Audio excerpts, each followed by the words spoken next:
नमस्कार, स्वागत है आपका हमारे खास कार्यक्रम हर खबर हरियाणा में। मैं हूं आपके साथ भावना त्रिपाठी। रुक करेंगे प्रदेश की तमाम बड़ी खबरों की ओर। मुख्यमंत्री मनोहर लाल ने सोमवार को हरियाणा विधानसभा बजट सत्र के दौरान वर्ष 2024-25 के बजट अनुमानों पर चर्चा की और इस दौरान कहा कि राज्य सरकार द्वारा लिए जाने वाला ऋण जीएसडीपी के अनुपात यानी 3% की सीमा के अंदर ही है।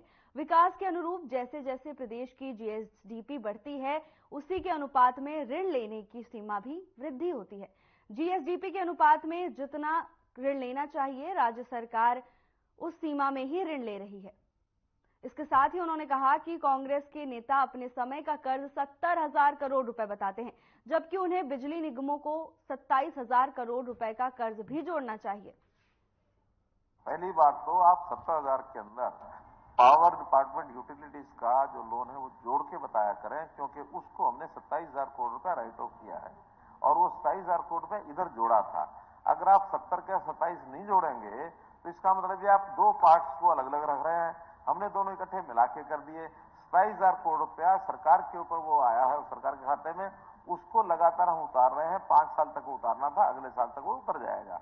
इसलिए वो 27,000 करोड़ रुपए का माइनस तक ये बिना अगर करते हैं तो फिर हमें भी अपना 27,000 करोड़ रुपया कम करके बताना पड़ेगा। एक दूसरा, पीएससीज में जो लोन आप लोगों के थे उसमें भी मैंने 17,000 करोड़ रुपया कम किया है।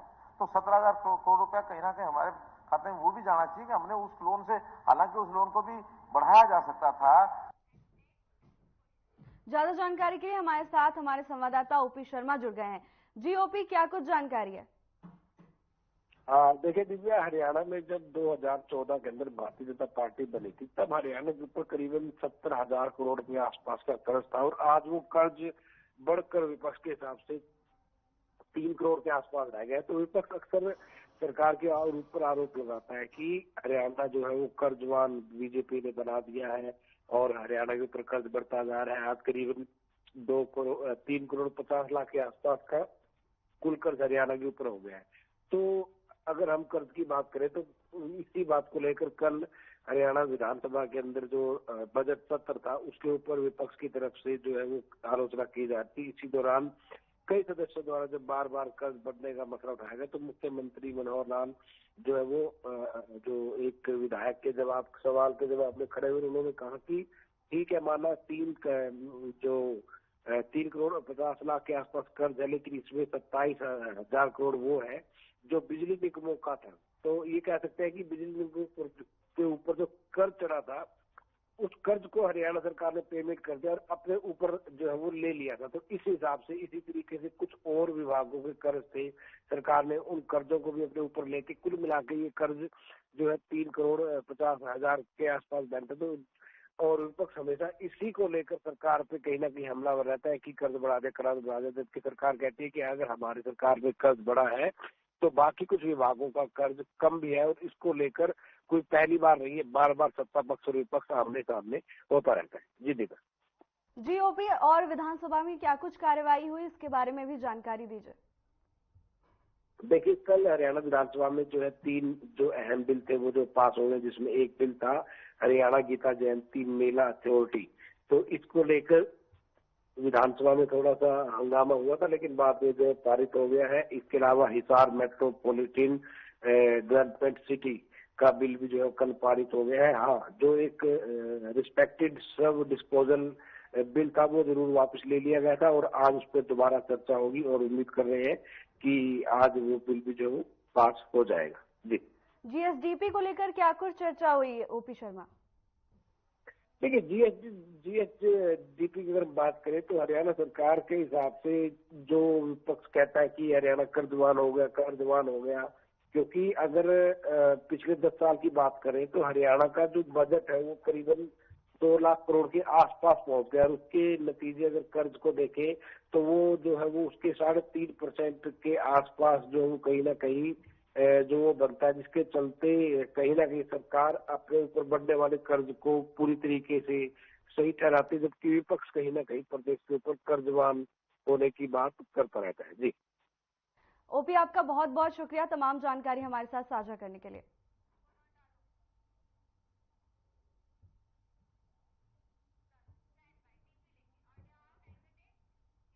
प्रधानमंत्री नरेंद्र मोदी ने सोमवार को देश को वर्चुअली माध्यम से 41,000 करोड़ रुपए की रेलवे परियोजनाओं की सौगात दी और इसी कड़ी में कोसली विधानसभा के कोसली रेलवे स्टेशन के पुनर्विकास के लिए भी प्रधानमंत्री ने 14 करोड़ की सौगात दी। इस कार्यक्रम में रोहतक लोकसभा सांसद डॉक्टर अरविंद शर्मा ने शिरकत की और प्रधानमंत्री, मुख्यमंत्री और रेल मंत्री का आभार व्यक्त किया। रोहतक सांसद डॉक्टर अरविंद शर्मा ने पत्रकारों से बातचीत में बताया कि अमृत भारत योजना के अंतर्गत 554 रेलवे स्टेशनों का पुनर्विकास होगा, जिनमें से भी कोसली रेलवे स्टेशन को भी शामिल किया गया है।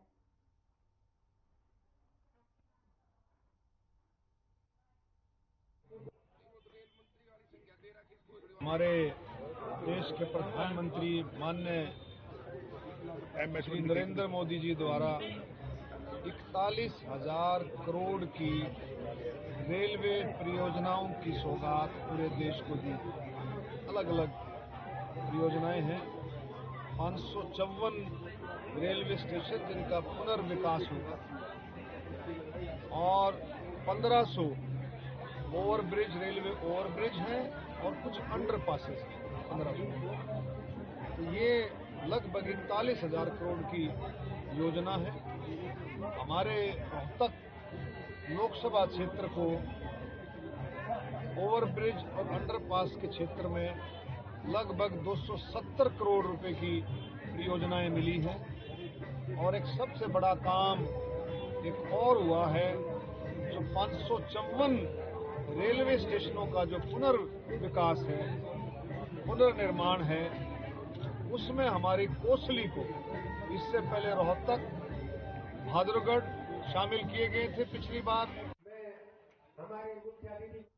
गृह मंत्री अनिल विज ने विधानसभा में बजट सत्र के दौरान लगाए गए काम रोको प्रस्ताव के संबंध में अपना जवाब देते हुए कहा कि इंडियन नेशनल लोकदल के प्रदेश अध्यक्ष और पूर्व विधायक नफे सिंह राठी की हत्या के मामले की जांच सीबीआई से करवाई जाएगी। उन्होंने कहा कि इस हत्याकांड के दोषियों को बिल्कुल भी बख्शा नहीं जाएगा और सख्त से सख्त कार्रवाई की जाएगी। गृह मंत्री ने इस हत्याकांड पर दुख जताते हुए कहा कि यदि विधानसभा के सदन की तसल्ली सीबीआई जांच से होती है तो इस हत्याकांड की जांच सीबीआई से करवाई जाएगी। उन्होंने कहा कि यह बहुत ही दुखद घटना है और नफे सिंह राठी उनके साथ वर्ष 1996 और 2000 में विधायक रहे और वो उनके अच्छे मित्र भी थे। उन्होंने कहा कि जैसे ही उन्हें इस हत्याकांड की जानकारी मिली, वे बेहद दुखी हुए।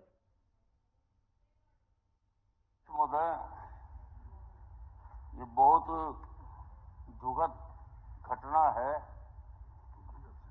नफे सिंह राठी पर इस प्रकार से उनकी हत्या होना। नफे सिंह राठी मेरे साथ भी विधायक रहे 2 बार, 1996 में, सन 2000 में।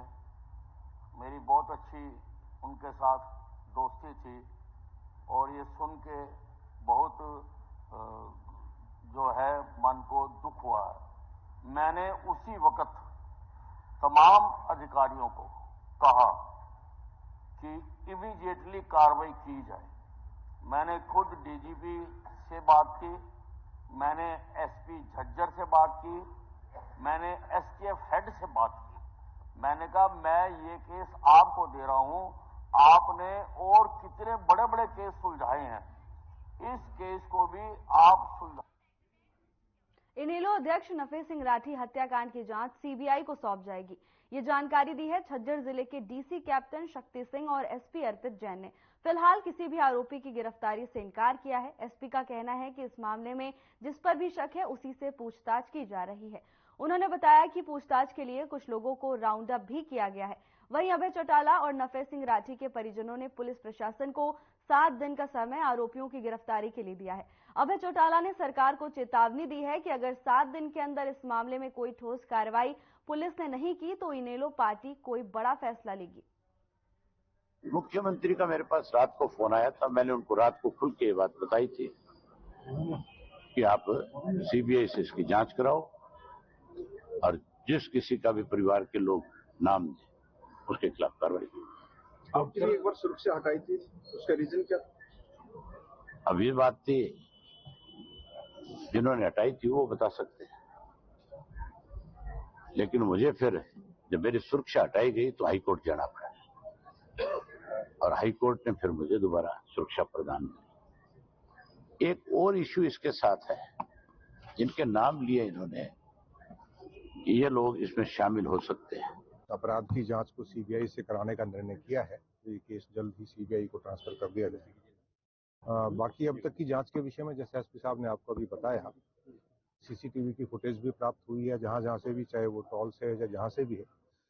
इस वक्त इससे अधिक कुछ भी डिस्क्लोज करना जांच को प्रभावित कर सकता है, इसलिए फिलहाल हम ये कह सकते हैं कि जो भी शक के दायरे में आ रहे हैं उनसे उचित तरीके से पूछताछ की जा रही है, और जिस पर भी कोई साक्ष्य उपस्थित होगा, जो भी कोई साक्ष्य मिलेगा, उसके तुरंत बाद आवश्यक कार्रवाई की जाएगी। किसी को हिरासत में लिया गया सर? इस वक्त इसको कहा जाना उचित नहीं होगा। ठीक है, और जो भी इसमें इन्वॉल्व होगा, जिसके विरुद्ध भी जो भी सबूत आते हैं, जो एविडेंस आते हैं, तो उस पर लॉ जो भी उस पर कार्रवाई होती है वो करेंगे। सर, अभी अभय चौटाला जी से आपकी बात हुई तो अभय चौटाला ने बताया था कि 2 आरोपियों को अरेस्ट किया गया है। कौन से? नहीं, इसमें देखिए पूछताछ चल रही है कई लोगों से, अभी कोई अरेस्ट नहीं किया हमने, तो जो भी सस्पिशियस है, जिन पर डाउट है, उनसे हम लोग पूछताछ।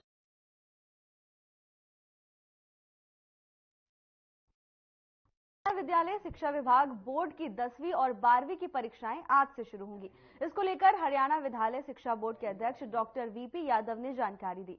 प्रदेश भर के 1484 परीक्षा केंद्रों पर 5,80,533 परीक्षार्थी परीक्षा देंगे। शिक्षा बोर्ड अध्यक्ष सभी जिला मुख्यालयों और उपमंडल पर ही डिजिटल मूल्यांकन सेंटर बनाए गए हैं। शिक्षा बोर्ड अध्यक्ष 10वीं के लिए 68 और 12वीं के लिए बनाए गए 64 मूल्यांकन सेंटर बनाए गए हैं। परीक्षाओं की शुचिता विश्वसनीयता बनाए रखने के लिए शिक्षा बोर्ड की तरफ से परीक्षा के दौरान पूर्ण समय के लिए निरीक्षण हेतु सभी परीक्षा केंद्रों पर ऑब्जर्वर की नियुक्ति भी की गई है। कभी ऑब्जर्वर को दिशा निर्देश भी दिए गए हैं। इसके अतिरिक्त सभी परीक्षा केंद्रों के आसपास धारा 144 भी लागू कर दी गई है।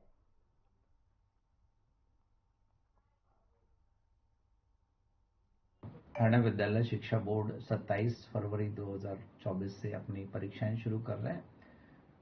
10वीं की परीक्षाएं हैं जो वो 26 मार्च तक चलेंगी और 12वीं की परीक्षाएं हैं 2 अप्रैल तक चलेंगी।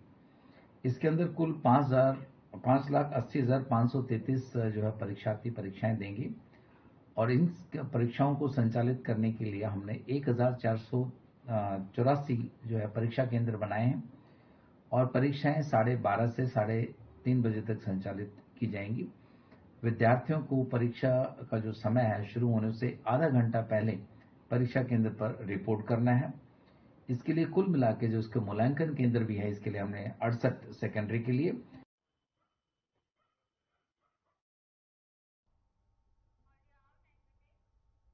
शिक्षा मंत्री कंवरपाल गुर्जर का कहना है कि हरियाणा में कांग्रेस और आम आदमी पार्टी दोनों ही कमजोर हैं। जो कमजोर होते हैं उनका समझौता करना पड़ता है। आज कांग्रेस के पास बड़ी समस्या है कि चुनाव लड़ने वाले ही नहीं बचे। जिन्हें चुनाव लड़ना था वे एमपी का चुनाव लड़ने से मना कर चुके हैं। वहीं आपके पास भी कुछ नहीं है, इसलिए दोनों कमजोर हैं और दोनों को मिलकर चुनाव का समझौता करना पड़ा।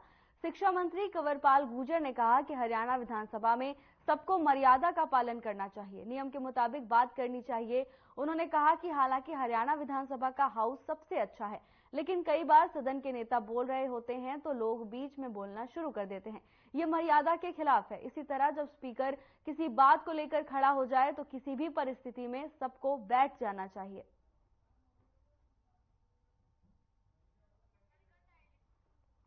शिक्षा मंत्री कंवरपाल गुर्जर का बयान सामने आया है। उन्होंने कहा कि कांग्रेस और आम आदमी पार्टी दोनों कमजोर हो चुके हैं, इसीलिए उन्हें समझौता करना पड़ रहा है। इसके साथ ही उन्होंने कहा कि सदन में मर्यादा का पालन होना चाहिए।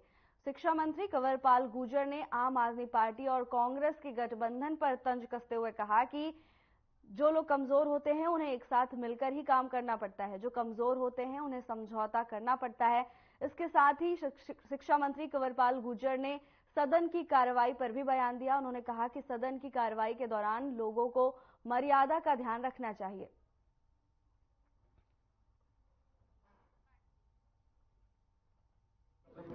नहीं, ऐसा नहीं देखे, सबसे अच्छा हाउस चलता है हरियाणा का। अगर आप सारे हाउस देखोगे ना चलते, तो सबसे अच्छी स्थिति जो है हरियाणा के हाउस की है। ये बात बिल्कुल सही है आपकी। कई बार जो वहाँ होता है इस प्रकार का माहौल होता है कि स्पीकर को भी बार बार कहना पड़ता है तो इतना तो मेरे ख्याल के बाल इंग्लैंड में भी नहीं है कि वहां भी कोई ऐसा ना हो कि जब स्पीकर कहे तभी खड़ा और तभी बोले, ऐसा तो वहां भी नहीं है जहां इतना पुराना है। तुम्हारे यहाँ भी कुछ है, थोड़ा बहुत आइए होता है, लेकिन प्रजातंत्र में इस प्रकार का होता ही है जो पार्टी है। लेकिन कुल मिला के हमारा हाउस काफी अच्छा चलता है। सर ये कहना चाह रहे हैं जब नेता सदन बोल रहे होते हैं तो बीच में विपक्ष के विधायक खड़े होकर बोलते हैं। हाँ, नियम देखिए, ये बिल्कुल सही बात है, नियम यही है, पर कई बार उन नियमों का ध्यान भी नहीं रखते, कई बार उसका पता भी नहीं होता। जैसे एक नियम है कि जब हाउस का नेता जब बोलता है, लीडर ऑफ हाउस जब बोलता है, तो फिर कोई भी आदमी बीच में खड़ा होकर बोलता नहीं है, ऐसा परंपरा है।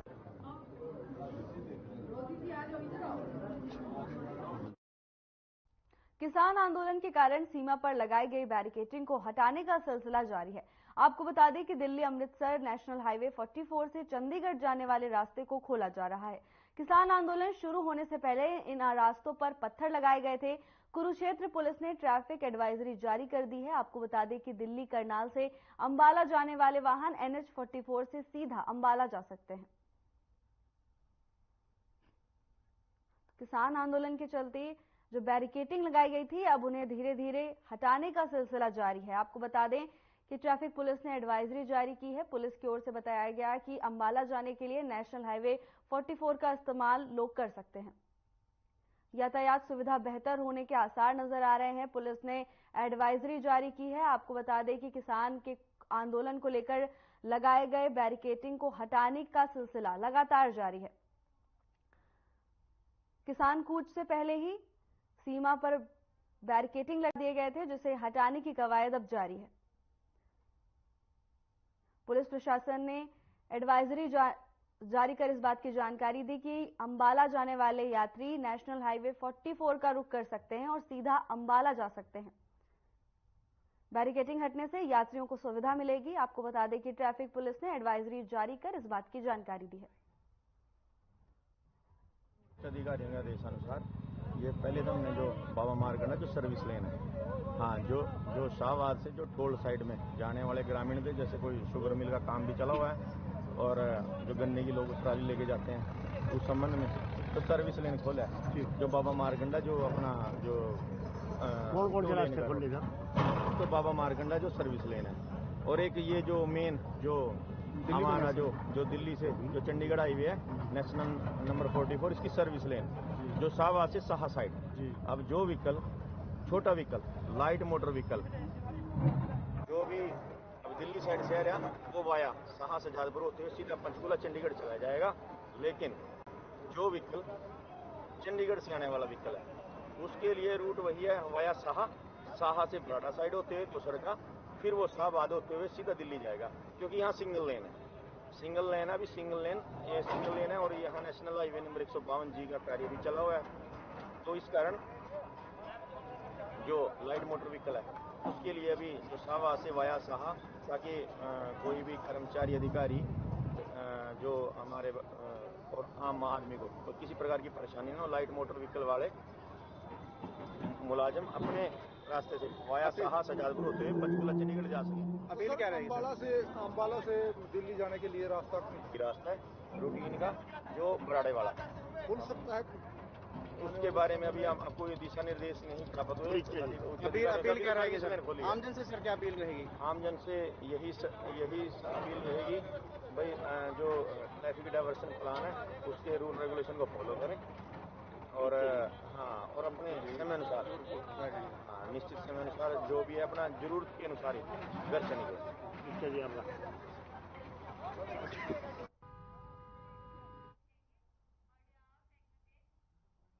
अंबाला कैंट में तेज रफ्तार का कहर देखने को मिला है। मर्सिडीज कार ने पैदल सड़क पार कर रहे व्यक्ति को टक्कर मार दी। इस दर्दनाक हादसे में व्यक्ति ने मौके पर ही दम तोड़ दिया। अंबाला के महेश नगर पूजा पेट्रोल पंप के निकट एक तेज रफ्तार VIP नंबर मर्सिडीज कार ने पैदल सड़क पार कर रहे दूध बेचने वाले 50 साल के गुरमेज सिंह को कुचल दिया। हादसा इतना दर्दनाक था कि देर रात को टक्कर लगने के बाद कार चालक व्यक्ति को घसीटता ले गया। इस बीच व्यक्ति की एक टांग कटकर अलग हो गई। गंभीर चोटें लगने पर व्यक्ति ने मौके पर ही दम तोड़ दिया। उधर कार चालक मौके से फरार हो गया। SHO ने बताया कि कार चालक अंबाला कैंट का ही रहने वाला है और जल्द उसे गिरफ्तार कर नियमानुसार कार्रवाई की जाएगी।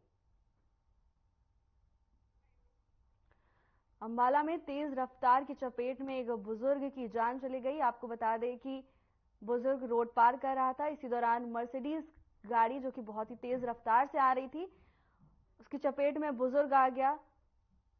कई किलोमीटर तक बुजुर्ग घसीटता रहा, जिसके चलते बुजुर्ग की एक टांग कटकर अलग हो गई। अंबाला में दर्दनाक हादसा हो गया। आपको बता दें कि तेज रफ्तार मर्सिडीज ने एक बुजुर्ग को कुचल दिया। हादसे में बुजुर्ग की जान चली गई। हादसा इतना दर्दनाक था कि बुजुर्ग को कई किलोमीटर तक शख्स कार में फंसाकर घसीटता रहा। इस दौरान बुजुर्ग की टांग कट गई। रात सूचना मिली थी थाने में कि इंडस्ट्रीज एरिया की लाइटों के पास एक इंडस्ट्रीज गाड़ी के चालक ने अपनी गाड़ी को तेज रफ्तार का प्लस लापरवाही से चलाकर एक पैदल जा रहे व्यक्ति गुरप्रीत सिंह पिलखनी गांव का है, जो अब पूजा बिहार में इस नगर में रह रहा है, उसके साथ एक्सीडेंट किया है और गुरमीत सिंह की मौके पर ही चोटें लगने का डेथ हो गई थी। गाड़ी चालक मर्सिडीज गाड़ी के चालक है जो है 16AA0003। इसका चालक गाड़ी को मौके पर छोड़ के चला गया, दौड़ गया, जिसका डेड बॉडी को मौके से उठा के सिविल अस्पताल अंबाला कैंट पहुंचाया गया है। उसका पोस्टमार्टम करवाया जा रहा है। पोस्टमार्टम करवा के डेड बॉडी वारसान के हवाले करके आरोपी को विषय मुकदमा में शीघ्र ही आज शाम तफ्तीश किया जाकर नियमानुसार कार्रवाई की जाएगी। 80-304 IPC के अंतर्गत मुकदमा दर्ज करेगा।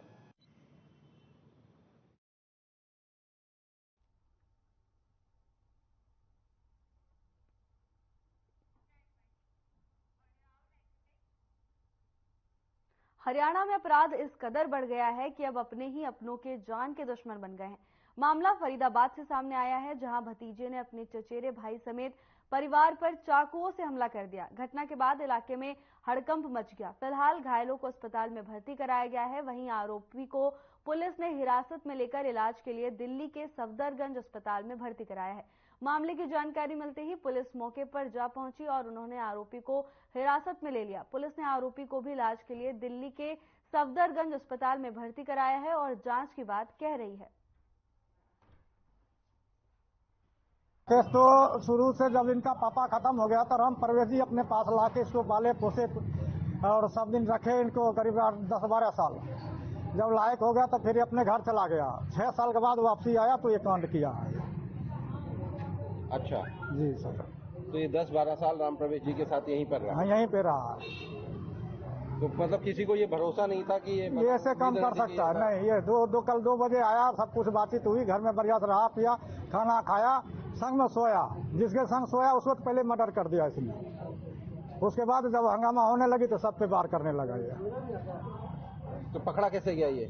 पकड़ा क्या गया, जैसे ताला खुला तो सब पब्लिक, जब तक हल्ला हो रहा था जब पब्लिक सब वही मिल गया। ये हमारा सारण थाने में जवाहर कॉलोनी की घटना है। इसमें राम प्रवेश नाम का व्यक्ति है जो यहाँ परिवार सहित अपने 3 बच्चों के साथ रह रहा था, जिसमें 2 बच्चों से शादीशुदा है। तो इसके भाई का लड़का कल गांव से आया है, जिसने दिन में आने के बाद दोपहर तक यहाँ रहा है, रात को खाना खा के सोया है। रात्रि में अकारण उसने छोटे लड़के के ऊपर चाकू से वार किए और फिर जो बीच बचाव में है उसके ऊपर भी उसने चाकू से वार किए। अभी वो खुद सफदरजंग में है, उसको ICU में भेजा हुआ। कितने लोग उस समय मौजूद थे और कितने लोगों को चोटें लगी हैं? उस समय घर में परिवार के सभी सदस्य मौजूद थे। औरतों में उनकी जो बेटे हैं उनकी बहू कोई चोट नहीं है, केवल बेटों को, उसकी रामप्रवेश की पत्नी को, रामप्रवेश को, उनको चोटें। तो अभी तक कोई इस परिवार के समधी हुए। अच्छा।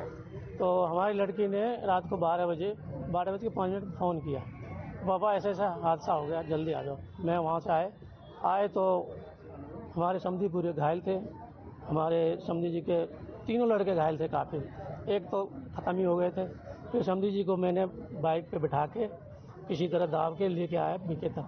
फिर यहाँ पे उनका ट्रीटमेंट हुआ, इलाज हुआ और उसके बाद फिर पीछे से दोनों हमारे समधन और उनके बड़े बेटे आए। फिर उनका हुआ तो वहाँ पे जो है डॉक्टर ने मना कर दिया, बोला कि भाई इसको सफदरगंज ले जाओ, यहाँ से रेफर कर दिया। फिर हम लोग नहीं गए वहाँ लेकर के।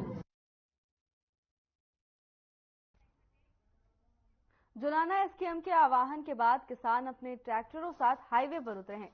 जुलाना में भी हाईवे नंबर 352 पर किसानों ने ट्रैक्टरों को खड़ा किया है। बड़ी संख्या में ट्रैक्टरों की श्रृंखला बनाकर सरकार के खिलाफ रोष प्रकट किया।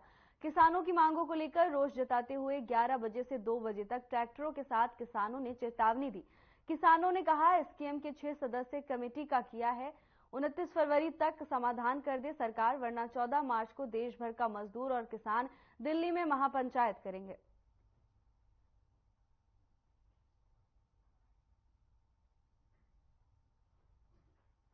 आज ये गांव जजवंती से मेरे सारे आदरणीय किसान यहाँ नेशनल हाईवे जो NH 71 है इकट्ठे हुए हैं सारे यहाँ, क्योंकि संयुक्त किसान मोर्चे की आज कहा कि 26 फरवरी को जितने भी भारतवर्ष के किसान मजदूर या व्यापारी के जितने भी ट्रैक्टर हैं हमारे, जो हमारा टैंक कहा जाता है, आज ये सारे यहाँ पहुंचे हैं। क्योंकि संयुक्त किसान मोर्चे ने कहा कि भी सारे साथी जितने भी किसान है ट्रैक्टरों को लेकर आप रोड के पास जाइए और सरकार को एक संदेश देने का हम काम करें। भैया तो जल्दी से जल्दी हमारी जो मांगे हैं किसानों की उनको माने, अन्यथा इन ट्रैक्टरों का मुंह संयुक्त किसान मोर्चे की काल पर दिल्ली की तरफ कभी भी हो सकता है। और जो लगातार हमारा प्रोटेस्ट चला हुआ है किसानों का बॉर्डरों पर, तो उन साथियों का भी हम समर्थन करते हैं। भाई उनकी मांग जायज है और बिल्कुल हम उनके साथ हैं तन मन धन से।